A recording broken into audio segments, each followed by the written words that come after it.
But yeah, all right. I want to start off with Ben Kesslin, who wrote an article, or rather, I don't know if this is his article or not, but the New York Post, he posted this New York Post article. Woman gets addicted to cheese because of stress caused by running a Zionist student organization at NYU, then goes to a $6,000 a week rehab for her cheese addiction, but recently had a brief relapse during the current anti-Israel protests on campus. I don't understand why someone chose to write an article like this. Now, why do I not understand why someone chose to write an article like this? Because for me, it's like being addicted to cheese is sounds insane. It's like, okay, I guess I'm addicted to cheese too. Like, how the fuck do you get addicted to cheese?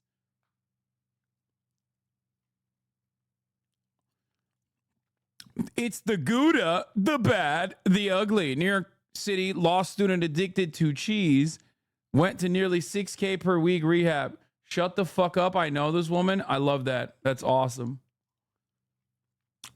A Manhattan law school student was so hooked on cheese she had to go to rehab to end her insatiable appetite for dairy, she told the Post. Adela Kojab said her Camembert cravings began during her junior year at NYU in spring 2018 when she binged almost daily on the cheapest bricks of white cheddar and Parmesan she could find. Okay, to be fair, white cheddar and Parmesan, excellent choices.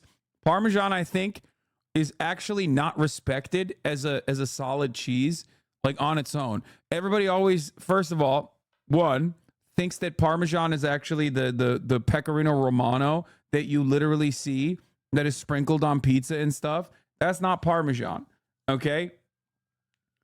Parmesan in and of itself is a phenomenal cheese, in my opinion, that does not get the appreciation it deserves. Like, it literally is in a weird predicament because, like, everybody thinks things that are not Parmesan are Parmesan and therefore consider Parmesan in and of itself to be like a super popular cheese. That's not Parmesan, okay?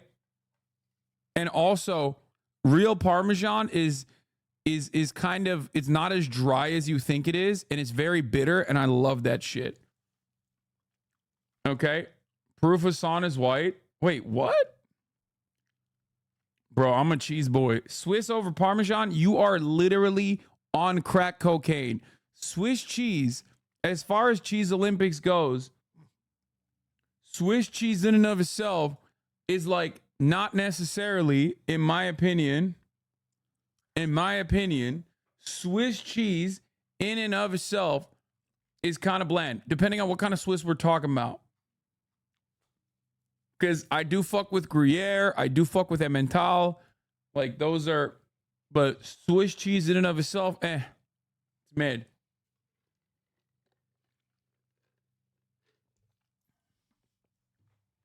For the lactose intolerant Chandis, being very aged Parmesan has very little lactose, so I guess enjoy, ha ha ha. I'm not a big fan of provolone either. I think provolone is kind of a mid cheese. Do I fuck with some Havarti? I fuck with every type of cheese. I'm gonna be honest with you. I love cheese. Anyway, I do. I'm a big fan of cheese in general. I'm just shocked that like this person was also an even bigger fan of cheese, I guess. Why is she posted up with fucking bricks of cheese, man? Like, what is she doing? Did she take these photos for the New York Post? Like, what happened here?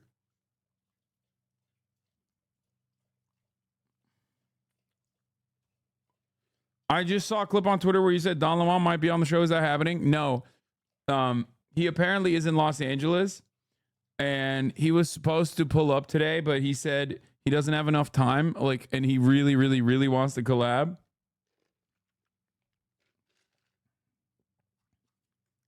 I just don't get why she's fucking posted up with the cheese. I stopped by either Morton Williams or by Whole Foods, and I would just buy cheese, and I would literally just eat a block of cheese in my hand. Said Kojab 27, often while sitting on the floor of her midtown apartment alone in the dark. It was the only thing that would make me feel somewhat whole. The feta fiend says she devoured an estimated 5 point. First of all, at no point is the type of cheese that she's referencing even remotely close to feta.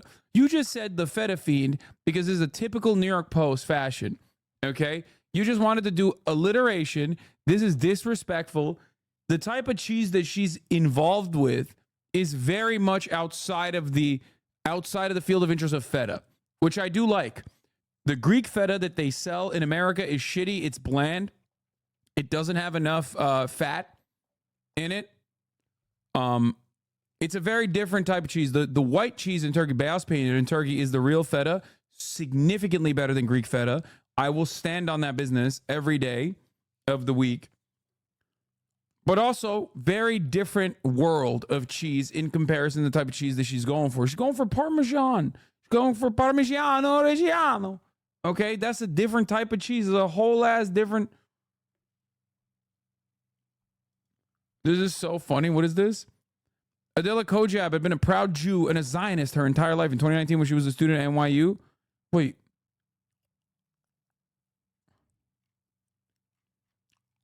Wait, is she suing because of the cheese situation? There ain't no fucking way. Okay, well, look at this. Tom Yala coin painted it off. Kaya, place. Good girl. Good girl. Little baby.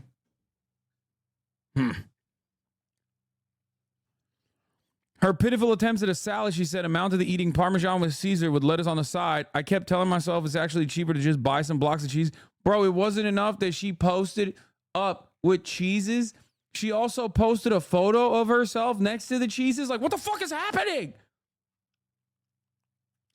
Anyway, Dr. Neil Bernard, author of The Cheese Trap and adjunct professor of medicine at the George Washington University School of Medicine, explained that people like Kojak become addicted to cheese due to the high concentration of fat and salt in the food, along with a protein known as casein that can get people mildly hooked. Cheese contains opiate chemicals that attach to the very same brain receptors of fentanyl or any other narcotics attaches to, he said. Adding that due to the high concentration of casein in cheese, some people refer to cheese as dairy crack. Kojab said her addiction stemmed from the stress. She was the president of a Zionist student group called Realize Israel, at odds with other student activists and professors calling on the university to sever ties with Israel. Kojab's weight shot up a peak 172 pounds during her cheese addiction. Oh my God, why are they doing this to her? Kojab's addiction caused her to stop menstruating and put her at risk of diabetes? Bro, is this article supposed to be defending her or shitting on her? This is the type of information that no one should know about you. What is happening? Why are they just like ripping her a new asshole? Is this anti-Semitic? I just don't understand how this is like, it's the New York Post, so I know it's supposed to be positive. I know it's like written with the intention of it being positive, but given the content of the story, it literally turns into a hit piece. She's brave in telling her story to help other cheese addicts come forward. I'm telling you right now, this is like, people will make TikToks of the story, making fun of her, causing her unimaginable stress, and maybe relapse again, causing her to relapse again. She is going to literally eat so much more cheese now that this story is out there. New York Post is the real paper of record, okay? Not the New York Times. New York Post is the real gray lady. This is crazy. $20 million mansion in Arizona. Ooh. Wait, what?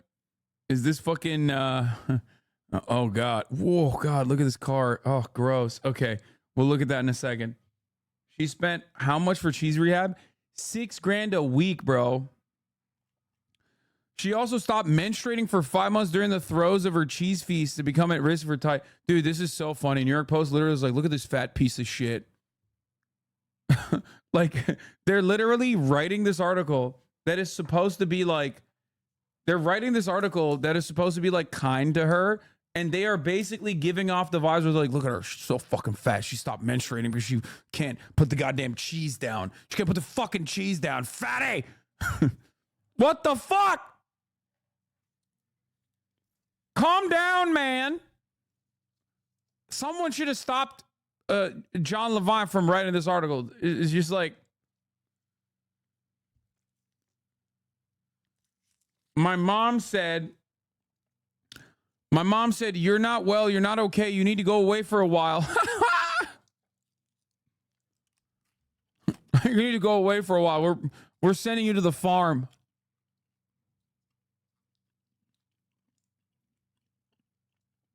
The family intervention saved her life.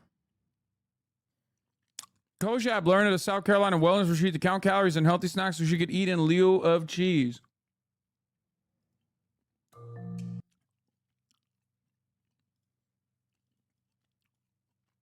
She should have just become a HasanAbi head. One, she would no longer be a Zionist. And two, she would learn all of the same lessons for literally free.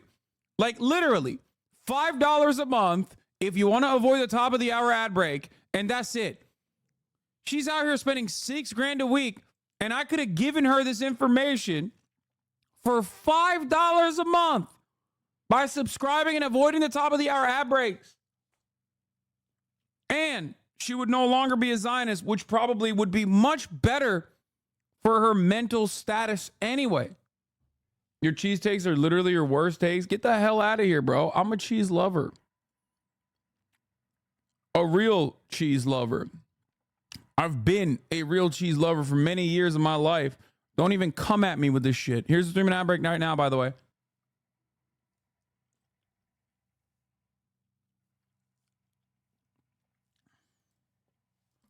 You cheesing Crody. You cheesing fam. Anyway, attending a 2-week wellness retreat at a Hilton Head Health in South Carolina, which costs at a minimum $5,820 a week, helped the Asiago addict gain control over her eating disorder. Dude, this is they are destroying her with these alliterations.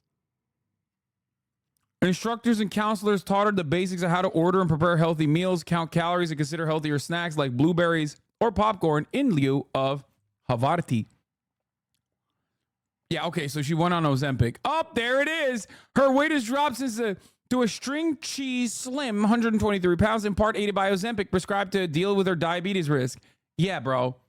She got on Ozempic. That's it. Still, Kojab, who settled an anti-Semitism lawsuit she brought against NYU in 2019, is set to graduate from the Cardozo School of Law in June. Hasn't sworn off cheese completely. These days, she says she reaches first for a lighter mozzarella over a Vermont cheddar or Parmesan. And during a visit to the Ideal Cheese Shop in Midtown East, she smiled while nibbling on samples of Gruyere and Prairie Breeze cheese cheddar with crackers. I dabble, but not in the way I used before, she said, adding to the recent waves of anti-Israel encampments at Columbia and other universities prompted brief relapses. When I'm really stressed, I'll have a block of cheese, but it doesn't happen that often. Okay, a couple things I want to mention here. This is another one of those like deeply out-of-pocket stories where I think like the story is supposed to invoke a sympathetic reaction out of the readers of the article to be like, oh, this poor, beautiful defender of Israel and like how much harm has come to her. And when you are like, I guess, majorly invested in the defense of Israel, you get this like manic way of existing in the world. So maybe you'll look at this story and feel sympathetic to her plight. But like 99% of people who are maybe in the margins are going to look at this and go, this is the funniest story I've ever heard. This is precisely what I already thought about like people who unconditionally defend Israel, that they're like out of touch, elitist assholes who think that like the death and destruction of the Palestinian population is nothing in comparison to them like being incredibly fragile and having their fucking feelings hurt and like maybe relapsing to a cheese addiction, especially when they already have $6,000 a week that they can spend on a fucking Hilton Head or rehab situation. That's it.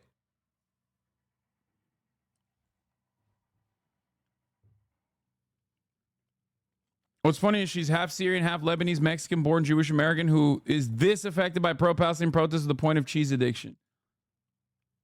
Yeah. I think it's crazy.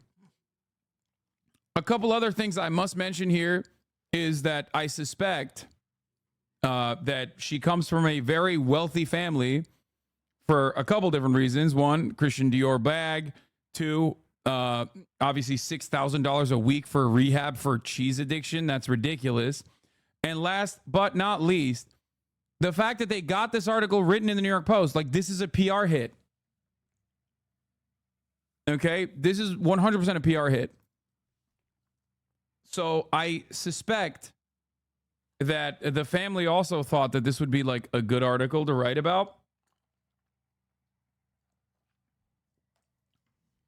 And it's supposed to be a puff piece, and all it turned into was a hit piece.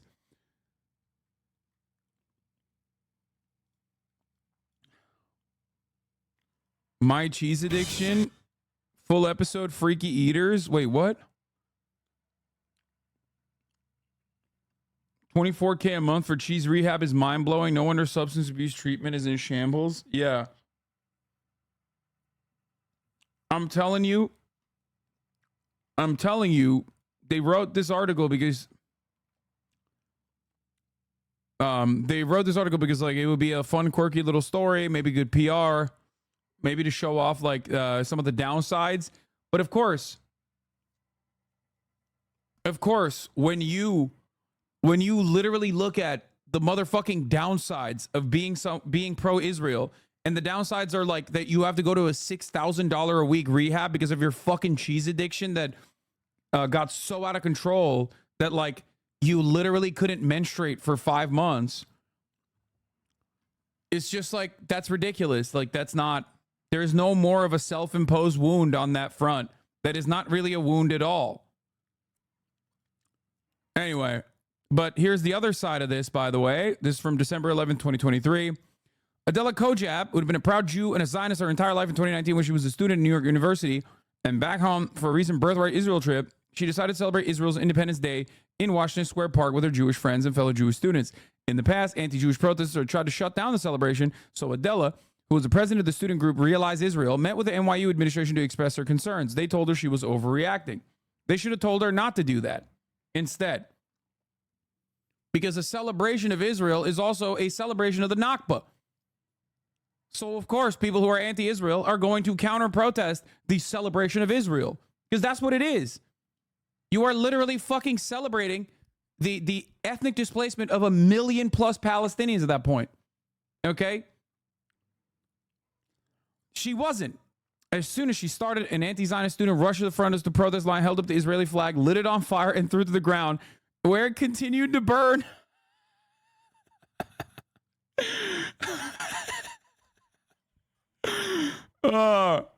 Adela told her friends they ignore him, sing Hatikva, and move on. Suddenly, a student protester grabbed the microphone from a Jewish student, yelled, "Free Palestine!" and waved his hands in the air. More protesters took the 10-foot Israeli flag, shredded it, and hung it from the lampposts and trees. 2 protesters were arrested by the NYPD and charged with assault, reckless endangerment, and property theft and damage. Soon after, Adela, who was also a senator for the NYU student government, met with the administration and told them a line had been crossed and it was time to act. What did NYU do instead? They gave the anti-Israel hate group the President's Service Award, the highest honor a student group can receive. I did not know that NYU was this fucking unimaginably cool. Okay? That's so awesome. That is so sick. Yeah, the group was SJP, Students for Justice in Palestine. Bro, the TikTok you posted on your IG story is muted, bro. Wait, it is? Wait, why?